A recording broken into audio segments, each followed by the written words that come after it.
மறைந்த சீதாராம் யெச்சூரியின் உடல் தானம் செய்யப்பட்டுள்ளதாக அறிவிக்கப்பட்டிருக்கிறது. அண்மை செய்தியாக பார்த்து வருகிறோம். மறைந்த மார்க்சிஸ்ட் கம்யூனிஸ்ட் பொதுச் செயலாளர் சீதாராம் யெச்சூரியின் உடல் தானம் செய்யப்பட்டிருக்கிறது. அண்மை செய்தியாக பார்த்து வருகிறோம். கூடுதல் தகவலை செய்தியாளர் ராஜீவிடம் கேட்கலாம். ராஜீவ், கூடுதல் விவரம் என்ன? மார்க்சிஸ்ட் கம்யூனிஸ்ட் கட்சியினுடைய தேசிய பொதுச் செயலாளராக இருந்த சீதாராம் யெச்சூரி காலமாகி இருக்கின்றார்.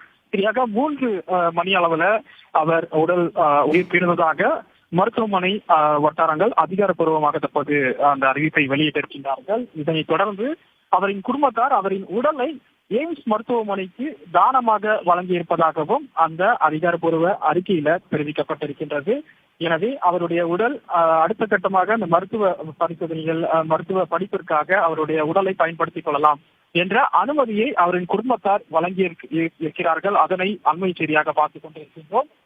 அதாவது பல்வேறு அரசியல் சதாப்தங்களை கடந்து வந்திருக்கக்கூடிய அவருக்கு 72 வயதாகிறது. பல்வேறு தொற்று நோய்கள் காரணமாகவும் அவதிப்பட்டு வந்த நிலையில சமீப காலமாக அவருக்கு கண் அறுவை சிகிச்சையானது செய்யப்பட்டிருந்தது.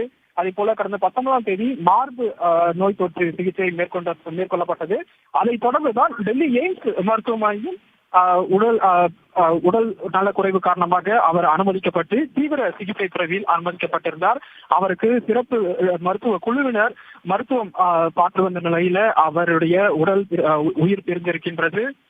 இதை தொடர்ந்துதான் அனைத்து கட்சி தலைவர்கள் தங்களுடைய அந்த இரங்கல் செய்திகளை பதிவு செய்து வருகிறார்கள்.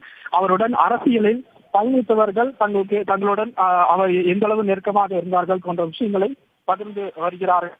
அதே போல அவர் பல்வேறு நூல்களையும் கூட எழுதியிருக்கின்றார். அதே போல அரசியலுடைய பல்வேறு பதவிகளையும் வகித்து வந்த அவர் மார்க்சிஸ்ட் கம்யூனிஸ்ட் கட்சியின் தேசிய பொதுச் செயலாளராக இருந்து வந்தார்.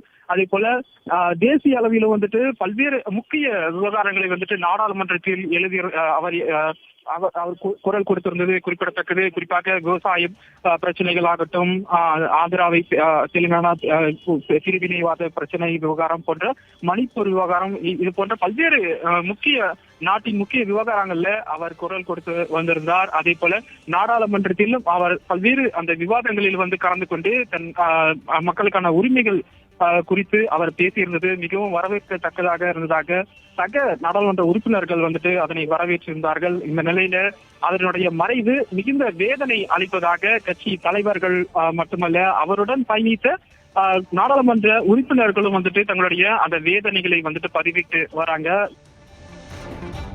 ராஜீவ், தகவலுக்கு நன்றி.